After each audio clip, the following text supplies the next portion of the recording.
Once again, a very good morning to all of you. We are starting with the 9th principle given by Henry Fayol, the principle of scalar chain. ये Fayol का एक single principal ऐसा है जो real life में follow करना logical नहीं रहता. यानी out of the 14 principles given by Henry Fayol, only this principle of scalar chain is somehow indifferent. We can say that following this principle in current situation is not possible in all the organizations. Although काफी जगह possible है, but her organization में it is not possible that we follow this principle every time. So have a look. What is written over here? ये principle कहता क्या है? ये principal simple सी बात कहता है कि हमेशा ऑर्गेनाइजेशन में एक मैनेजरियल हायरार्की बनी हुई होती है, एक चेन बनी हुई होती है, एक लेवल की चेन बनी हुई होती है. जब भी कोई भी इंफॉर्मेशन पास होनी है तो वो उस चेन को क्रॉस करते हुए पास हो, उस चेन को ब्रेक ना करे. अगर आपने वो चेन ब्रेक कर दी तो हो सकता है ऑर्गेनाइजेशन में कम्युनिकेशन गैप रह जाए. फॉर एग्जाम्पल, मैं आपको एक सिंपल सा एग्जाम्पल देती हूँ. आपके स्कूल की बात करते हैं. सपोज प्रिंसिपल सर ने कोई इंस्ट्रक्शन दिया प्रिंसिपल मैम को. वो इंस्ट्रक्शन किससे रिलेटेड था? टीचर को क्लास में कैसे काम करना है उससे रिलेटेड था. अब प्रिंसिपल मैम ने वो इंस्ट्रक्शन दिया मेहता सर को. मेहता सर ने वो इंफॉर्मेशन पास कर दी मनोज सर तक, और मनोज सर ने वो बात बता दी मुझे, यानी कि एक्चुअल टीचर को. तो ये जो चेंज चली, पहले प्रिंसिपल सर ने प्रिंसिपल मैम को कहा, फिर मैम ने मेहता सर को कहा, और फिर वो बात मनोज सर तक आई, और फिर मेरे तक आई. ये चेन फॉलो करनी जरूरी है, ऐसा कहा हेनरी फेयोल ने. वाई सो? फेयोल ने कहा अगर सर डायरेक्ट आके मुझे बता देंगे तो मेरे काम को बार बार सर तो चेक करने वाले हैं नहीं, सर के पास तो और बहुत इंपॉर्टेंट एक्टिविटीज है. तो जिन इंडिविजुअल को मुझे सुपरवाइज करना है उनको पता ही नहीं चलेगा कि वो मुझे किस तरीके से सुपरवाइज करे.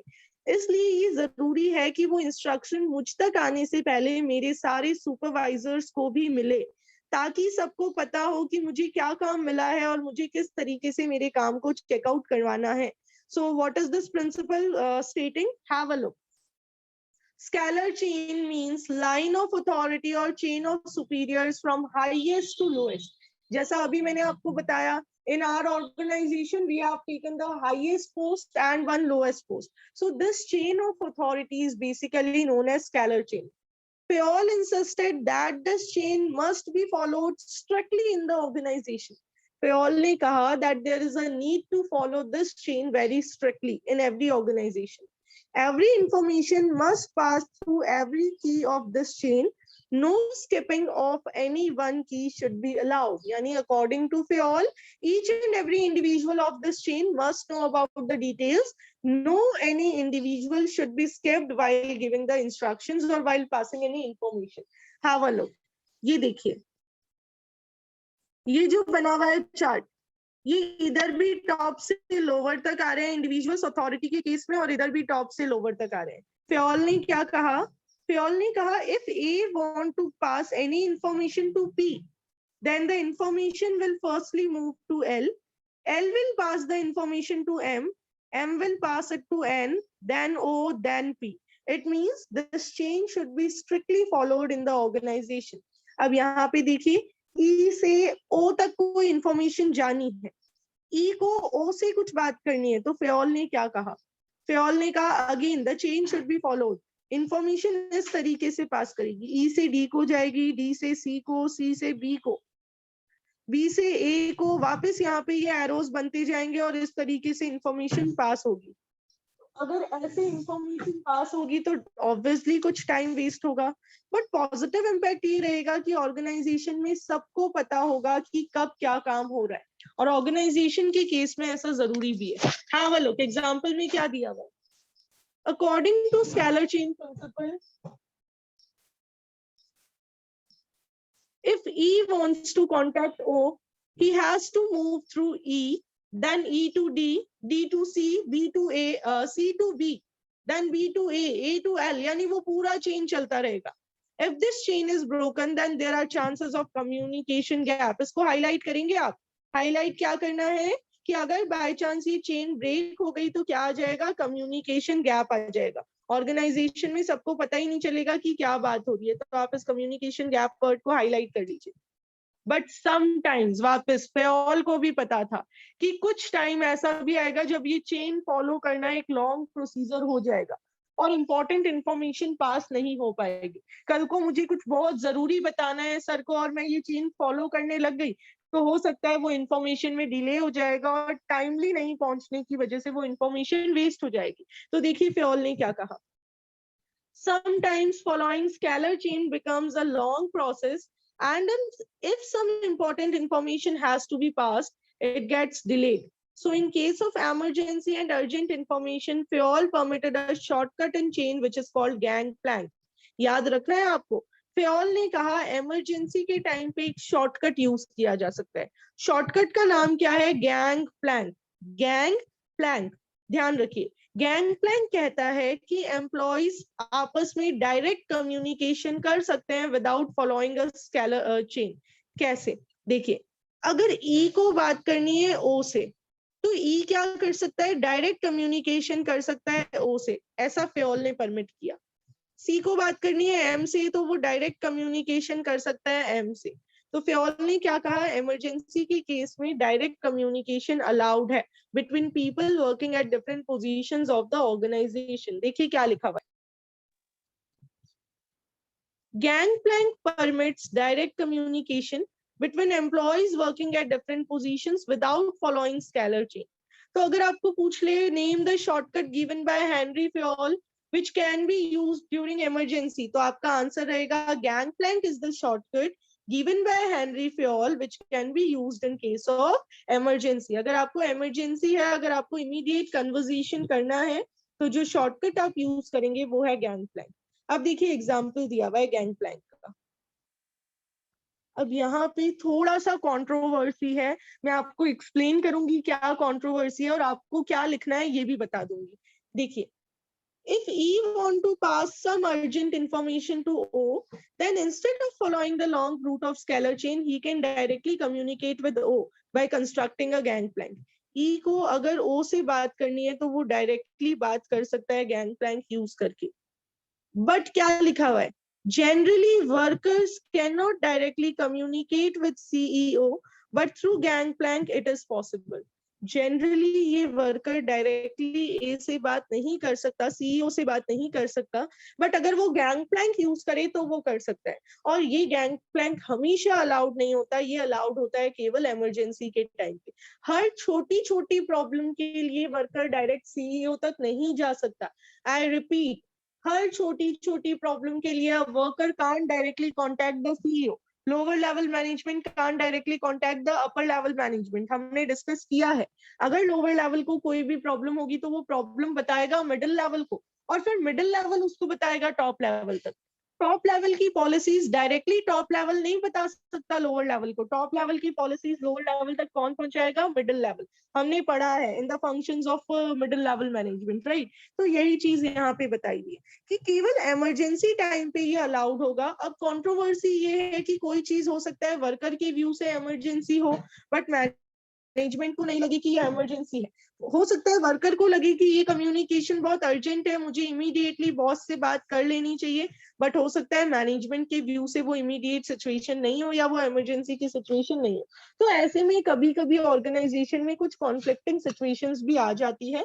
बट हमें फेओल के प्रिंसिपल की बात करनी है, तो प्रिंसिपल बहुत सिंपल सा है। क्या कहता है principle, that there is always a chain of managerial positions in the organization and workers should follow the chain of command. But in case of emergency, Fayol has said that you can use a shortcut. The shortcut is known as gangplank. अब देखिए positive effect, अगर हम इस principal को follow करते हैं तो सबसे पहले तो इंफॉर्मेशन सिस्टमैटिकली ऑर्गेनाइजेशन में फ्लो होगी।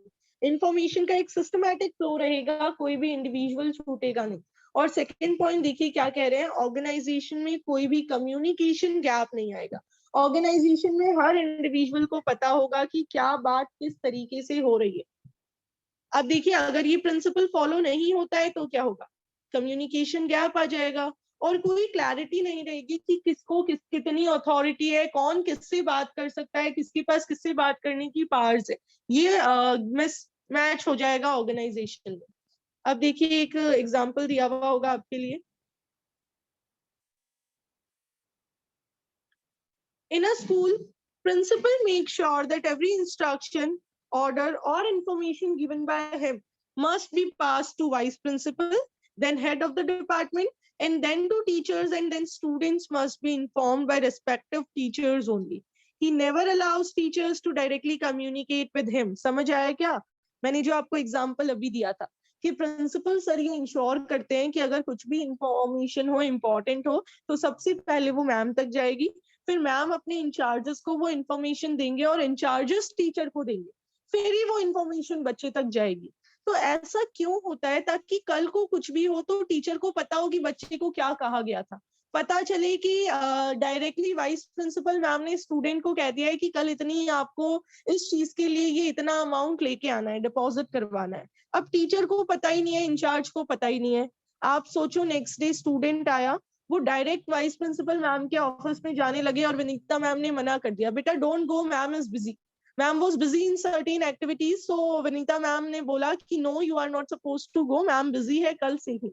तो ऐसे में वो बच्चा जाएगा इंचार्ज के पास। अब इंचार्ज को पता ही नहीं है कि किस चीज के लिए इंस्ट्रक्शन दिया था, तो वहां पे क्योज हो जाएंगे। इसलिए प्रिंसिपल इंश्योर करता है कि सारी चीजें एक सीक्वेंस में हो। तो कौन सा प्रिंसिपल फॉलो किया? Scalar chain. इमरजेंसी के टाइम में कौन सा कंसेप्ट यूज कर सकते हैं? प्रिंसिपल ऑफ ये the shortcut given by Fayol named as gang plank, इसको हम यूज कर सकते हैं अगर इमरजेंसी सिचुएशन हो। Can anyone frame any example कि कैसी इमरजेंसी आ सकती है या कभी आपने डायरेक्टली गैंग प्लैंक यूज किया हो? बता सकते हैं आप? दिमाग लगाइए और बताइए कि कभी हमने गैंग प्लैंक यूज किया हो, बहुत इमरजेंसी सिचुएशन थी और हमने डायरेक्टली प्रिंसिपल मैम से बात कर ली हो। एनीवन? पार्टिसिपेटिव नहीं है हम। चलिए कल सोच के आइएगा, कल बताइएगा। नेक्स्ट प्रिंसिपल सबसे easy. I am unmuting one of the student, you will read the principle and you will explain it. चलिए, तो I want Riya read the principle and also explain it. थोड़ा सा लाउडली पढ़िएगा। मैं बताती हूँ बेटा आपको कहाँ तक पढ़ना है ना? Starting from here you have to read it till this part, and firstly you have to explain it till this part only. Yes, start. In this principle, order does not mean command, but it refers to orderly arrangement of man and material that is a fixed place for everything and everyone in the organization. Ma'am इसमें ये बोल रहा है कि इस principal में order देना मतलब कि कमांड नहीं है, बट हम ऑर्डरली मतलब जैसे जो भी सामान वगैरह है उसको कैसे मैनेज करते हैं और जो भी वहाँ पे वर्कर्स है मैन और उनको भी कैसे बताते हैं कि क्या कैसे कौन सी चीज को कैसे मैनेज करना है, कहाँ रखना है, ये सब। बिल्कुल, कहाँ कौन सी? बेटा कोई एग्जाम्पल याद है जो हमने ऑफलाइन क्लास में डिस्कस किया हो? किसी को भी याद हो तो हैंड रेज करके बताएं। एक एग्जाम्पल हमने ऑफलाइन क्लास में डिस्कस किया था related with principle of order. Anyone? Raise your hands, be quick.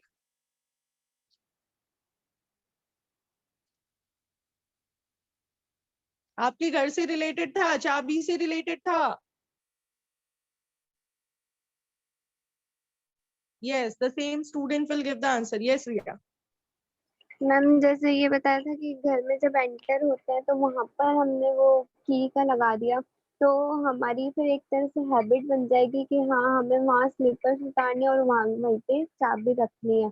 लेकिन अगर बिल्कुल हम वो जो की का है वो अगर छत पे जाकर लगा दे तो हमें ये मतलब हमारी हैबिट नहीं बनेगी इस चीज की। बिल्कुल। देखिए प्रिंसिपल ऑफ ऑर्डर क्या कहता है, सुनिए, बहुत सिंपल है, हम सबकी डेली लाइफ से रिलेटेड है। प्रिंसिपल ऑफ ऑर्डर कहता है, यहाँ ऑर्डर का मतलब कमांड नहीं है, मेरी बात ध्यान रखना, ये प्रिंसिपल सबसे इजी है, बट बच्चे यूनिटी ऑफ कमांड में और प्रिंसिपल ऑफ ऑर्डर में कंफ्यूज होते हैं। Almost every time what we do, principle of order में हम लिख देते हैं it means worker should not receive order from one boss at a moment, क्योंकि हमने यूनिटी ऑफ कमांड पढ़ा है ना। बट यहाँ ऑर्डर का मतलब इंस्ट्रक्शंस नहीं है, कमांड नहीं है। यहाँ ऑर्डर का मतलब है orderly arrangement of man and material, दोनों की बात हुई है। मैन का भी एक फिक्स प्लेस होना चाहिए, जैसे वाइस प्रिंसिपल मैम का फिक्स प्लेस है, इंचार्ज ऑफिस फिक्स है, नितिन सर का जगह फिक्स है, विनीता मैम की जगह फिक्स है। तो फिक्स प्लेस होना चाहिए मैन के लिए, as well as fix place होना चाहिए मटेरियल के लिए। दैट मीन्स, देखिए, orderly arrangement that means fix place for everything and everyone in the organisation. Fix place होना चाहिए हर पर्सन और हर रिसोर्स के लिए, ताकि उनको यूज करने के लिए आपको टाइम वेस्ट ना करना पड़े। यहाँ आप एक छोटा सा एडिशन कर लीजिए, ये जो आपको लिख के दिया हुआ है फिक्स, आप इस फिक्स के आगे लिख लीजिए and suitable. Fix and suitable, place fix होने के साथ साथ सूटेबल भी होना चाहिए। जैसे की होल्डर की बात करें तो की जगह फिक्स होनी चाहिए, बट फिक्स के साथ सूटेबल भी होनी चाहिए। अगर हम की होल्डर लगा देंगे टेरेस पे, it will be of no use, but अगर हमने लगाया उसको डोर के जस्ट पास में, then it can create us, we can create a habit of putting our keys into the holder only, right? तो आपको क्या करना है, फिक्स के साथ एक suitable place भी रखना है। So have a look what is written over here. Fayol insists that there must be a fixed place to keep every material and thing used in the organization, and fixed place or seat or cabin for every employee of the organization. क्यों होना चाहिए, हमने बात की थी ना, principles cause भी बताएगा। तो ये होना चाहिए इसलिए ताकि no time and energy is wasted in searching of any material और एनी पर्सन।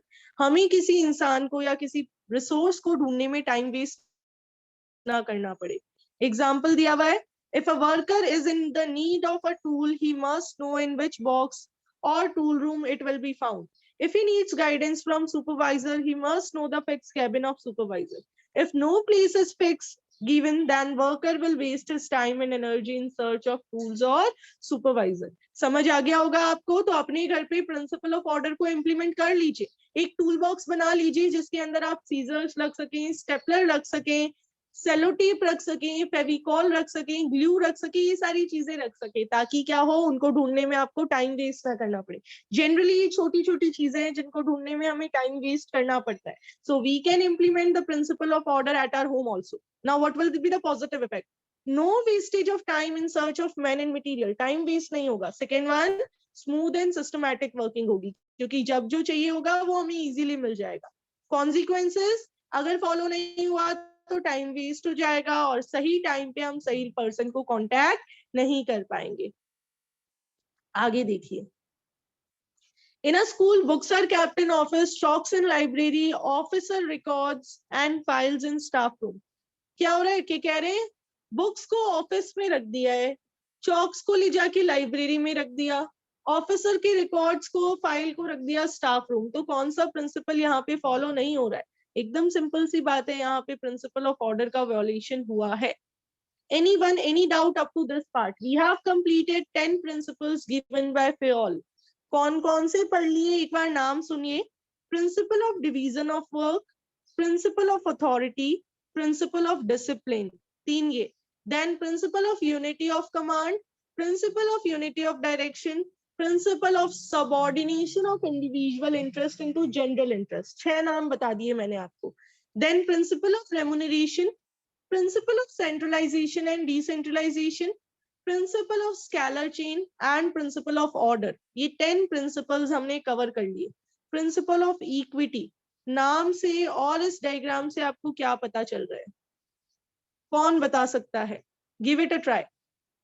equity का क्या मतलब हो सकता है? anyone, be quick। बेटा 12th क्लास के स्टूडेंट्स हैं, थोड़ा सा एक्टिव रहें। एक दो बच्चों के हैंड्स रेज करने से नहीं होगा। Be quick everyone. बुक से देख लीजिए, देख के भी आप बता सकते हैं, आपको समझ आ जाएगा। Yes, that's good. सभी जिन्होंने भी हैंड्स रेज किए हैं अभी पार्ट टू पार्ट एक्सप्लेन करेंगे, राइट? यस लक्ष्य, बेसिकली आपको क्या समझ आ रहा है बेटा? मैम, प्रिंसिपल ऑफ इक्विटी ये बताता है कि अपने एम्प्लॉयज को सबको इक्वल ट्रीट करना चाहिए। और वो होता है ना मैम कि ये हमारे रिलेशन में है तो उसको कुछ एक्स्ट्रा बेनिफिट्स मिल जाते हैं, जबकि दोनों सेम पोस्ट पे होते हैं तो दूसरे वाला डिमोटिवेट हो जाता है। इसलिए इस प्रैक्टिस को ये प्रिंसिपल डिस्करेज करता है। बिल्कुल, वेरी गुड, परफेक्ट एक्सप्लेनेशन, एकदम शॉर्ट में सारी बात बता दी। प्रिंसिपल ऑफ इक्विटी कहता है कि वर्कर्स के साथ इक्वल ट्रीटमेंट करो। इट मींस वर्कर के साथ पार्शियलिटी मत करो।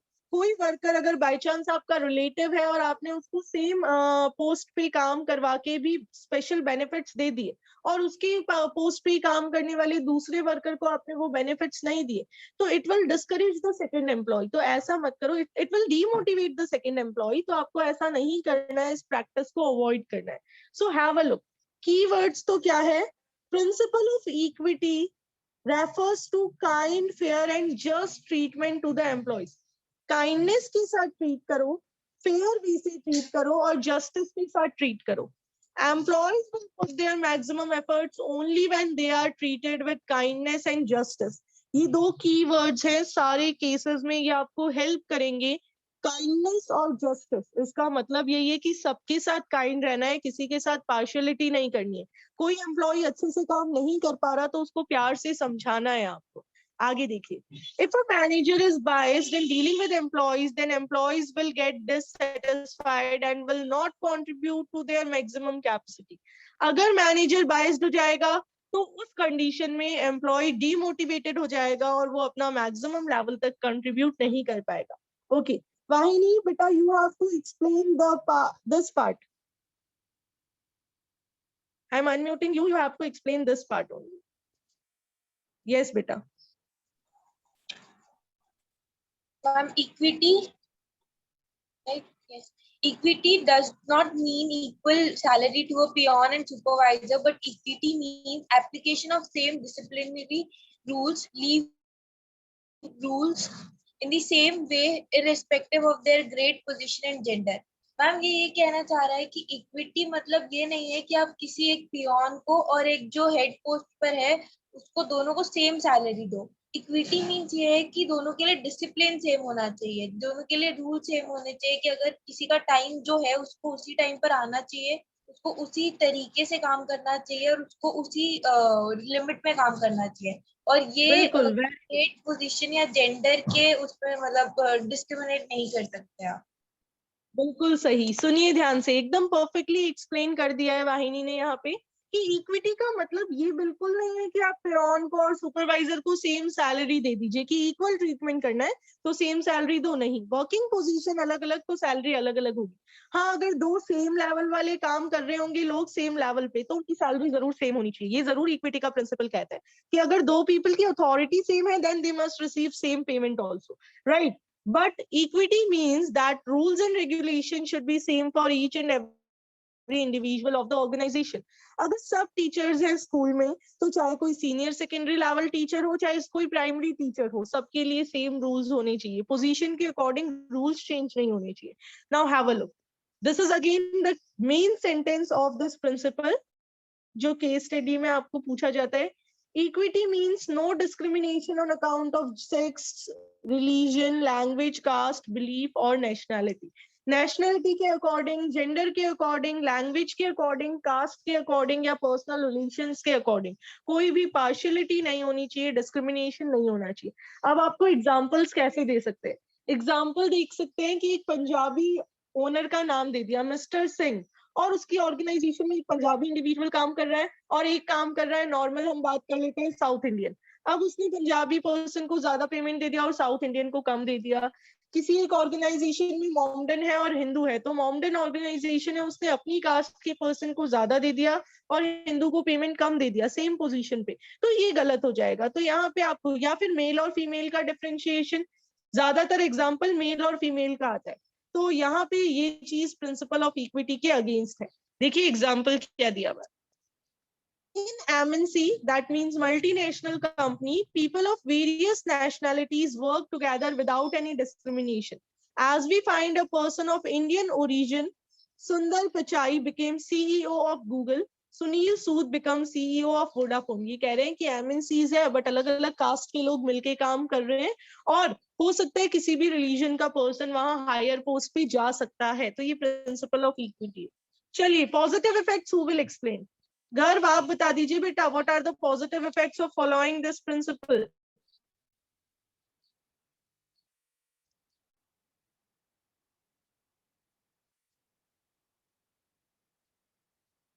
Yes, girl, unmute yourself.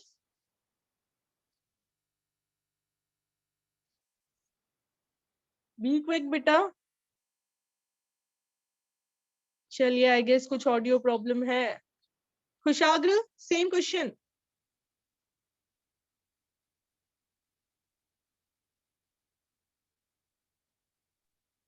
Ma'am ये कहता है कि पॉजिटिव इफेक्ट ये है कि एम्प्लॉयज एक तो सेटिस्फाइड हो जाता है उस वर्किंग प्लेस से, वर्क से, यहाँ पे, और मोटिवेशन मिलता है उनके मोरल को. बिल्कुल, उनकी मोरल यानी working desire to work. Employees satisfied रहते हैं और उनकी काम करने की इच्छा बढ़ जाती है. Boost of the moral of employees यानी उनकी काम करने की इच्छा और इंक्रीज हो जाएगी क्योंकि उनके साथ जस्ट और फेयर ट्रीटमेंट किया जा रहा है. Okay, consequences of वॉलेशन, who will explain. Follow नहीं किया तो क्या होगा? उशान, बताइए बेटा. मैम एम्प्लॉयज को डिससेटिस्फेक्शन मिलेगा मैम, मतलब साथ वाले को तो मैम ज्यादा रिस्पेक्ट मिल रही है, उसको ज्यादा फैसिलिटीज है पर लेकिन उसे नहीं मिल रही, तो मैम डिससेटिस्फेक्शन मिलेगा. और मैम टर्नओवर में मैम इंक्रीज आएगा. और मैम अनहेल्दी रिलेशनशिप होगी मैम सुपरवाइजर और सबऑर्डिनेट्स के बीच में. बिल्कुल, एम्प्लॉय टर्नओवर यानी एम्प्लॉयज का ऑर्गेनाइजेशन को छोड़ के जाने का रेशियो इंक्रीज हो जाएगा. एम्प्लॉयज डिससेटिस्फाई होने लगेंगे और सुपीरियर सबऑर्डिनेट के बीच के रिलेशंस खराब होंगे. तो क्या हमें भी इक्विटी फॉलो करना चाहिए? बिल्कुल करना चाहिए. प्रिंसिपल ऑफ इक्विटी हमें अपनी पर्सनल लाइफ में हम भी चाहते हैं कि हमारे साथ भी फॉलो किया जाए और वहीं अगर हम भी कहीं वर्क कर रहे हैं तो हमें भी इसको फॉलो करना चाहिए. Okay, let's have a look on this case study. बस इसके बाद हमारी केवल 3 प्रिंसिपल्स बचे. वो 3 प्रिंसिपल्स कल की क्लास में कंप्लीट हो जाएंगे. Most probably tomorrow evening you will have to give a test up to the principles of FEOL. यहाँ तक के टॉपिक का आपको टेस्ट देना पड़ेगा. Have a look. Case study में क्या कह रहे हैं? Tina and Anshu completed their MBA and started working in a MNC. आप लोग समझाएंगे, मैं केवल रीड कर रही हूँ. At same level, highlight कर लेना, same level. Both are working hard. Anshu has the habit of backbiting and wrong reporting about his colleagues to impress the boss. All the employees in the organization know about it. At the time of performance appraisal also, Tina's performance was rated better than Anshu. Even then, their boss decided to promote Anshu, stating that being a female, Tina will not be able to handle the complications of higher post. Identify and explain the principle which is not followed by the company. Who will explain the principle? Raise your hands, be quick.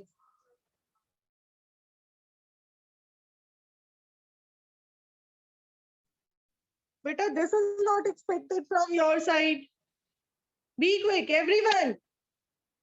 Easy see case study आप सब समझा सकते हैं. आपकी classroom है, कोई और नया नहीं है यहाँ पे.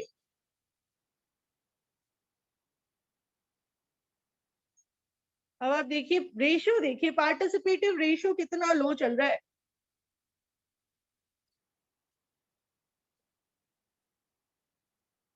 Okay, yes Riya, explain. Ma'am principle of equity violate हो रहे हैं यहाँ पर, क्योंकि है ना, अंशु जो था वो गलत रिपोर्ट कर देता था, लेकिन और वहीं पे उसके कंपैरिजन में टीना जो थी वो बहुत अच्छा वर्क कर रही थी. उसके बाद भी उसने अंशु को प्रमोट करना चाहा क्योंकि वो सिर्फ मेल था और टीना फीमेल थी, इसलिए. बिल्कुल, तो क्या हम आंसर लिख सकते हैं? द प्रिंसिपल बिकॉज जेंडर के बेसिस हाँ, पे. जेंडर के बेसिस पे यहाँ पे डिस्क्रिमिनेशन हो रहा है जेंडर के बेसिस पे. तो प्रिंसिपल आपका जो वॉलेट हो रहा है वो प्रिंसिपल है आपका प्रिंसिपल ऑफ इक्विटी. चलिए, वी हैव कंप्लीटेड 11 प्रिंसिपल्स. अब वन बाय वन आपको इन प्रिंसिपल्स के बारे में बताना है. शॉर्ट में principal of division of work की बात है तो मेन वर्ड आता है आपका स्पेशलाइजेशन. तो आपको जो भी इसके बारे में पता हो 1 सेंटेंस 2 सेंटेंस आपको बताना है. तो बुक्स को जल्दी से टर्न ट्विस्ट कर लीजिए, फर्स्ट प्रिंसिपल पे आ जाइए क्योंकि क्विकली हम अभी हमारे पास 5 मिनट्स रिमेनिंग है. हम क्या कर रहे हैं, प्रिंसिपल्स का एक क्विक रिकॉल ले रहे हैं. जिसको बोला जाए उसको जल्दी से अनम्यूट हो जाना है. Make sure, be quick. Okay, So let's just start. First principle से starting करते हैं हम अपनी principle of division of work. Yes, Manish, what do you know about this principle? Ma'am, every employee is categorized in the work. Yes, okay. Total work is divided into small units and every employee is given the work according to his skill. Is which it results so? in specialization of work. Yeah. It results in specialization of work. Very good.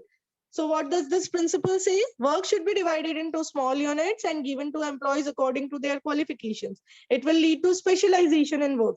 Okay. Lakshya, tell us about principle of authority and responsibility. Ma'am principle of authority और responsibility ये कहता है कि किसी person को authority से ज्यादा responsibility नहीं देनी चाहिए और उसको अच्छी अथॉरिटी भी देनी चाहिए ताकि वो अपने लेवल पे ही अच्छे से फंक्शन कर सके और कंपनी को बेनिफिट दिला सके। बस इसका ड्रॉबैक है ये, अगर अपन ज्यादा अथॉरिटी दे देते हैं रिस्पॉन्सिबिलिटी से तो उसे काम से जी चुराना और बहाने मारने के ज्यादा ऑप्शंस और चीजें मिल जाती है। बिल्कुल सही। फेयोल ने क्या कहा that there should be a balance between both authority and responsibility. अगर ये balance mismatch हो गया तो वहां पे problems create हो सकती है। Okay, third principle, principle of discipline. Yes, Vahini, be quick. Ma'am principle of discipline में ये है कि हमें कोड ऑफ कंडक्ट फॉलो करने चाहिए, जितने भी रूल्स हमने फ्रेम किए उन्हें प्रॉपर्ली फॉलो करने चाहिए, फिर वो चाहे किसी भी पोस्ट के क्यों ना हो, एम्प्लॉयज हो या फिर सुपीरियर पोस्ट पर कोई भी हो। और बिल्कुल सही। हाँ, और मीटिंग्स और सब कुछ मतलब मीटिंग सारे लेवल्स पर होनी चाहिए और जो एप्लीकेशंस है पेनल्टीज की वो भी हर उसके मतलब हर पोस्ट के लिए सेम होनी चाहिए। बिल्कुल सही। क्या कहा प्रिंसिपल ऑफ डिसिप्लिन ने? एक तो ये कहा कि discipline means code of conduct को फॉलो करना, फिर डिसिप्लिन सबके लिए होना चाहिए, बॉस के लिए भी होना चाहिए, वर्कर के लिए भी होना चाहिए। और एक इंपॉर्टेंट बात और कही कि पेनल्टीज का जुडिशियस एप्लीकेशन होने के साथ साथ प्रिंसिपल ऑफ डिसिप्लिन कहता है कि हर लेवल पे लोग अपने अपने कमिटमेंट को टाइम पे पूरा करें, fulfilling the commitments on time. Okay, fourth principle, ये सबसे इजी है। Principle of unity of command. Be quick. Principle of unity of command will be explained by Ushan. Yes, Ushan. Ma'am ये principal कह रहा है कि मैम एक employ है उसको एक ही बॉस से या एक ही सुपीरियर से मैम ऑर्डर्स मिलने चाहिए ताकि मैम उसका एक जो पर्टिकुलर गोल है वो अचीव कर सके। और मैम अगर उसको डिफरेंट गोल्स मिलेंगे तो मैम वो इधर वाला भी नहीं कर पाएगा और उधर वाला भी नहीं कर पाएगा, तो मैम एम्प्लॉय कंफ्यूज रहेगा उस केस में। बिल्कुल सही। Principal of unity of command कहता है एट अ मोमेंट एक ही जना काम दे। अगर एक साथ सभी बॉसेस इंस्ट्रक्शन देंगे तो वर्कर कंफ्यूज हो जाएगा, वो कुछ भी काम नहीं कर पाएगा, राइट? तो at a moment only one boss should give the instructions to one worker. चलिए, fifth principle unity of direction, क्या कहता है ये प्रिंसिपल? चलिए जल्दी से देखते हैं कौन बताएगा। Unity of direction, Lakshita. अच्छा, Lakshita was not there in the class. Riya, you just tell us about this principal.